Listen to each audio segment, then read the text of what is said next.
Hey, here's a danger I thought about while I was sitting here in the car about this government shutdown, and everybody needs to pay attention. So, my thought is this, that since we have this government shutdown and they have shut down people's food stamps, a lot of mothers on WIC have lost their benefits. People are losing their Section 8 benefits, stuff like that. My thought is you all need to be careful when you're going to the grocery store. My thought on this is because when people have now lost all their ability to be able to get food like they used to, including their paychecks, including food stamps, etc., where do you think they're going to start looking for? They're going to start looking for the most vulnerable people, which is the people that are still able to go to the grocery store because they still have some money. And so what they're going to do is they're going to wait in the parking lot for people that are coming out with grocery carts full of food, and they're going to attempt to try to rob you just for your food. So I'm trying to put this warning out there. Please, if you're going grocery shopping, carry some type of defense tool or you know what to be able to defend yourself if possible, because this is the next step that these criminals are going to start doing. They're going to start going to the most vulnerable places, which is going to be parking lots of grocery stores. So y'all take care, and please be safe in these times. All right, shalom. Shalom, shalom. All praise, glory, and honor be to Yahweh Ba'ashem, Yahweh Shai, Bahasham, Rakah HaKodash. Double honors to the apostles and elders of Great Millstone, better known as GMS, who rule well. Peace and salutations unto the hopeful elect, the tabernacle of David. Started with the 144,000 and the rest of the men and women and children out of the 12 tribes whom Yahweh Ba'ashem, Yahweh Shai will ultimately have mercy upon in these last days. I'm your brother Montezabath, reporting from the branch of the Great Millstone here in Melbourne, Australia. And as you just saw, this individual here speaks about the potential dangers that will take place dealing with this government shutdown. Now, if you haven't been paying attention and you've been living under a rock, a lot has happened since the government has shut down. And amongst our people, you so-called Negroes, Latinos, and Native Americans, you have suffered the most because you depended on the so-called white man, which is the Edomite that the Bible speaks about. Okay. And so because of this shutdown, it has led to your benefits, such as, when you go into it, really, SNAP, right? Section 8, as this individual pointed out, okay? And many other things that you have been given and living off of for quite some time, okay? Your welfare checks, okay? All of those benefits are now cut off. And so now what's about to happen through the spirit of prophecy, as the prophets beginning with the apostles, the bishops, the elders on down have been telling you, we are literally in Jacob's trouble. Okay, this is literally Second Esdras chapter 15 and 16 jumping off the pages. And so let's go to Second Esdras. I want to go to chapter 15 and I'm going to start at verse 14 because this is where we're at. Okay. So it says, woe to the world and them that dwell therein. Okay. The word woe means destruction. For the sword and their destruction draweth nigh, and one people shall stand up and fight against another, and swords in their hands. It says, for there should be sedition among men, and invading one another, they shall not regard their kings nor princes, in the course of their actions shall stand in their power. Salakia, people are in an uproar right now, and sedition is being made amongst the government because people are confused. They are perplexed about the uncertainties of what's happening with the government. And so this is going to lead to them taking matters into their own hand. And you can abruptly see that a civil war truly is about to break out. It says, verse 17, a man shall desire to go into a city and shall not be able. For because of the pride, the city shall be troubled, the houses shall be destroyed, and men shall be afraid. Because you have to understand the heighten of the whole matter center around the Trump administration and what they're trying to do. Okay, I believe last week you just had what was called the No Kings protest. So things are starting to ramp it up, right? But here's the point, verse 19. It says, a man shall have no pity upon his neighbor, but shall destroy their houses with the sword and spoil their goods because of the lack of bread and for great tribulation. Now, that TikTok video, what this gentleman was going into is describing, all right, literally describing people attacking others for survival when food and benefits are gone. Okay, as the scripture says in Proverbs, let me get that real quick. Proverbs, 22:3. It says, a prudent man foreseeth the evil and hideth himself, but the simple pass on and are punished. So that's for the elect who understand prophecy. They discern these shutdowns and economic crisis as stages in the Most High's judgment and not random social events. Because you got to ask yourself, right? And when I say this is what you have to take into consideration. Is this a social or political issue? Or is this just Yahweh Ba'Shem Rashai revealing the judgment? Okay.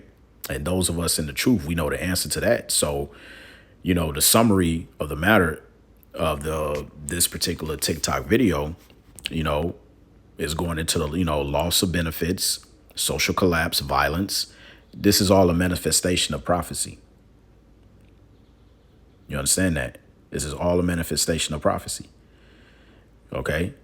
And when we go back over this, okay, verse 19, it says, a man shall have no pity upon his neighbor. People losing compassion when the system collapses, survival mentality is going to take over. And now, remember, you even got Eve is out here asking, put a price on it, put a price on the box. What do you want? Just for her to stay afloat. So it's getting real in the field, man. It says, but shall destroy their houses with the sword. So in modern version today, you're going to have armed robbery, which is pretty much what he described. Okay, which is also going to lead into home invasions, because if they don't hit you up in those car parks, you can rest assured they're going to follow you back to wherever you are. It says looting, people. Sorry, not says, but I'm just because I jotted down some notes here to compare. But when you put this into modern version, I wrote down, because I tried to take down some points he said. So you got armed robbery. I wrote down that's going to lead also to home invasions. It's also going to lead to looting, and people are going to turn violent to get resources. That's why he said, be careful when you're going grocery shopping. And look, some of you out there may say, well, I do grocery shopping online or whatever. That too is going to become a problem, because I can see especially if you're doing Uber, all it takes is when they start seeing those Uber drivers go into the store and get what they need, who's to say that they're not going to rob the Uber drivers? You got to understand, it's going to get so hectic that even, the food trucks, those grocery trucks that deliver the big groceries and stuff like that, they're going to get pulled over. Especially when these militia groups, when they start forming and stuff, they're going to pull over those grocery trucks and control the fresh produce and all of the groceries and stuff in those trucks, man. This shit finna pop off, man. It says and spoil their goods, right? So what is that going into? Taking food, taking their money, supplies, anything of value. Why? Because of the lack of bread and because for great tribulation. So that's tie into what he said, this whole government shutdown, which, that's going to lead to an economic shutdown because we're already in some serious debt. So the only way to really clear that is you got to restart the system. This is why they're going to bring in a digital currency. So you have your benefits that's being cut off, such as SNAP, welfare, etc. Then you also, on top of that, you got food shortages. And he's making it harder because a lot of tariffs have been placed on these other nations and stuff that import goods and along with their services and whatnot. So at the end of the day, they're not going to the consumer, which is you Babylonians, aka Americans, because you're paying too high of a tax, you're going to stop buying that country's or that company's goods and products and services. So this place is through, right? What else I wrote down? So you got food shortages, inflation, okay, which is going to lead into people will not be able to buy groceries or survive, which is setting the stage for what? The MOTB, the RFID micro CHIP.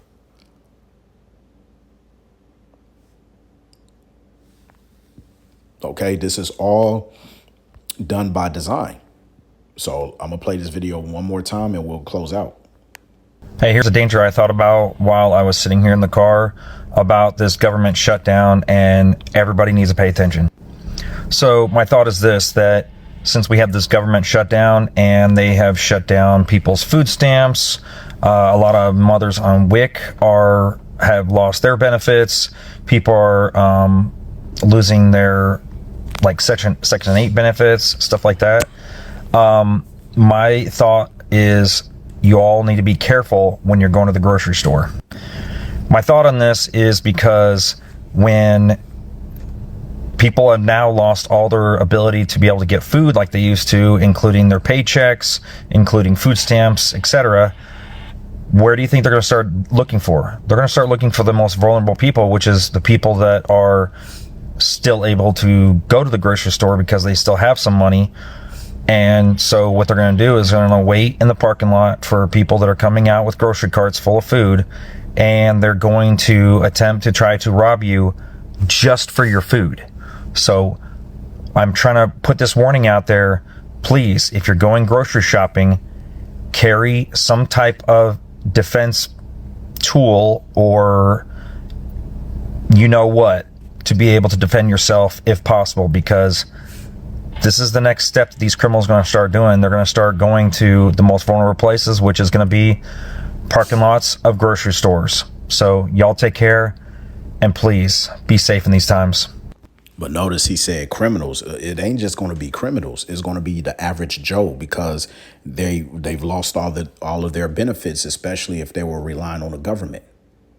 Can you imagine? Think about the ones also who are unable to get or receive their medications, because that plays a part in it too. So you talk about pandemonium. It's finna get crazy out here, man. So look, just to wrap it up, okay, when the governments fail and people turn violent, what we're seeing is this is Yahweh Bashim al-Shah removing the peace from Babylon, man, that he had once allowed. This once of a great nation, beautified in this glorious apparel, as it mentions in Revelation, decked out, frankincense, ornaments, all the things of that nature. Now, okay, shame from spewing is upon thy glory.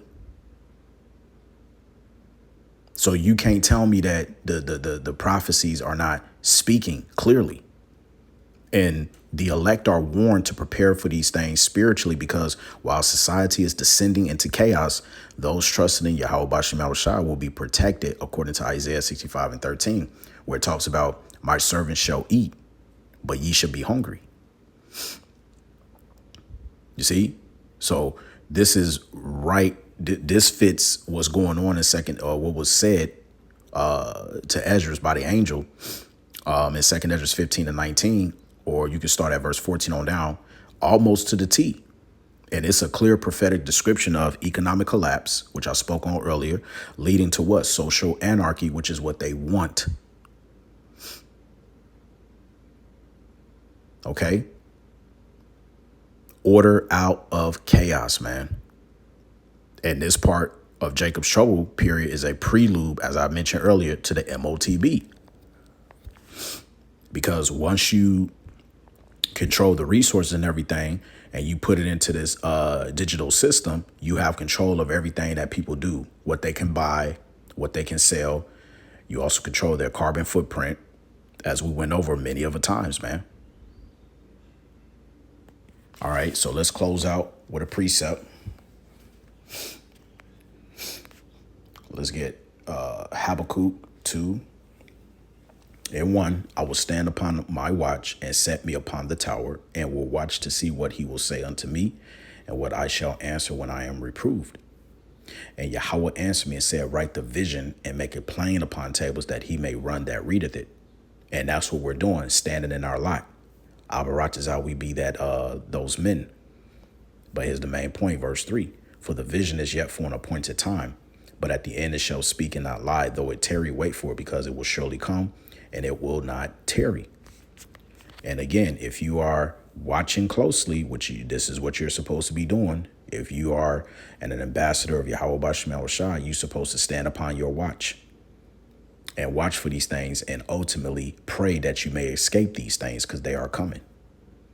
So with that, I pray that this video was edifying, and I want to give all praise, glory, and honor be to Yahweh B'Shem Yahushai, B'Hasham Rakah HaKodash, and double honors to the apostles and elders of Great Millstone, better known as GMS, who rule well. Peace and salutations unto the hopeful elect, the tabernacle of David.